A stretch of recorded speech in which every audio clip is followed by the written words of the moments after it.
Si la vie m'a enseigné quelque chose au fil des années, c'est de ne jamais baisser les bras, parce que mon histoire a commencé par la fin, avec la mort comme horizon, et elle se continue avec l'espoir comme champ de vision.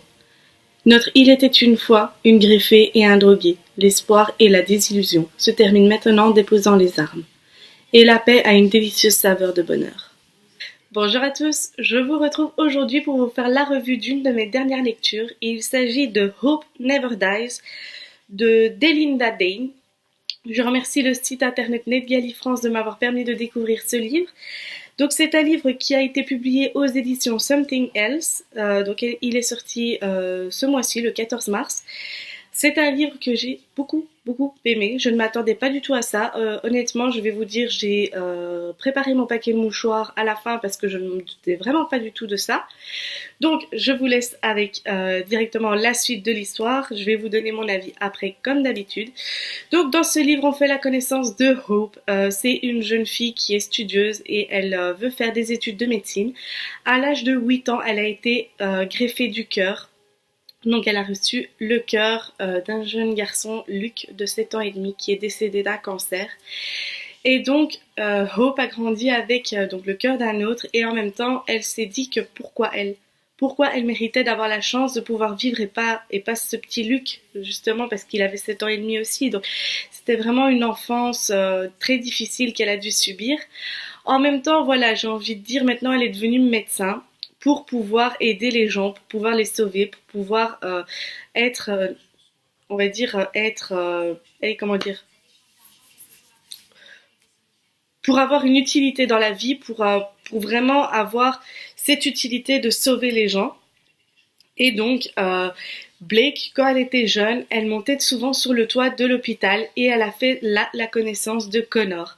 Connor est également un jeune garçon. À l'époque, il était hospitalisé à cause de graves problèmes dus à l'addiction qu'il a. Malheureusement, c'est un bébé qui est né avec de la drogue dans le sang, car sa maman se droguait pendant sa grossesse et il est né dépendant à la drogue. Donc, il a grandi, il a passé toute son enfance et toute son adolescence avec de la drogue dans le sang. Quand il faisait des crises de manque, sa mère lui injectait de la drogue. Il était en pleine adolescence, donc il avait une jeunesse bousillée. Donc Connor a 24 ans ou 21 ans, je sais plus très bien, 21 ou 24 ans, et il se sait condamné parce qu'il sait très bien que pour supporter les douleurs de ces crises de manque, il est obligé au fur et à mesure de toujours prendre plus de drogue. Donc sa consommation augmente progressivement, et un jour il sait très bien qu'il va finir par faire une overdose parce qu'il aura trop de drogue par rapport à son sang, et donc il se sait condamné, il sait qu'un jour il va mourir. Donc Connor et Hope vont donc se retrouver sur le toit de l'hôpital et ils vont passer des années et des années à se parler. Même Hope, quand elle sort de l'hôpital après sa greffe, elle continue encore à le voir de temps en temps.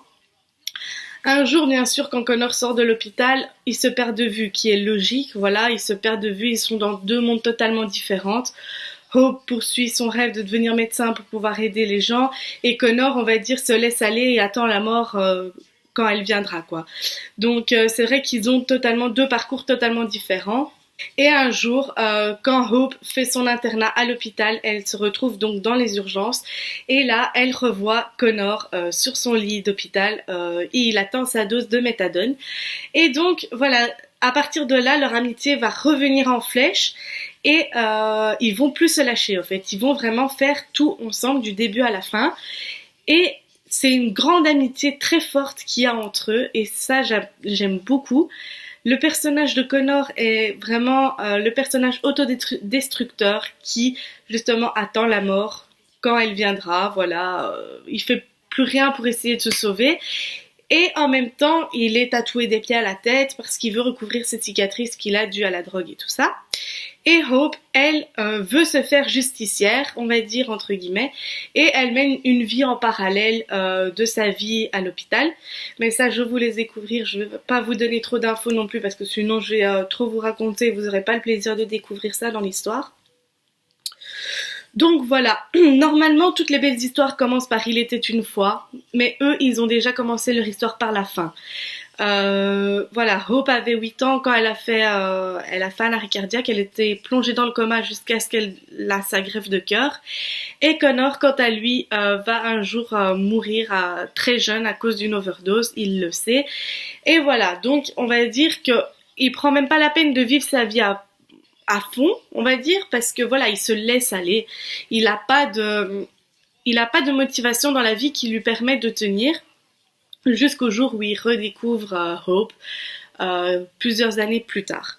Bon, c'est vrai que maintenant, cette histoire, elle m'a énormément touchée. C'est un livre qui a été énormément touchant, bouleversant. Les personnages sont extrêmement attachants. C'est vrai que voilà, personnellement, le personnage de Hope, j'ai beaucoup aimé parce qu'il faut réussir à le faire, de vivre avec le cœur d'un autre, surtout dans les conditions dans lesquelles ça se passe. Ça, vous découvrirez aussi si vous lisez le livre. C'est vrai que c'est pas facile tous les jours. Connor, quant à lui, vraiment, c'est un personnage qui m'a beaucoup touchée. C'est un personnage qui est extrêmement attachant. Pourquoi? Parce qu'il se sait condamné et tout ça à cause de sa mère. Moi, c'est ça que je ne comprends pas. Quand on est mère, normalement, on est censé être responsable. C'est vrai que c'est pas pour tout le monde le cas, mais honnêtement, de là à droguer son fils, ça c'est quelque chose que je ne comprendrai jamais. Et honnêtement, il a eu sa vie bousillée à cause de ça et il est nulle part dans sa vie.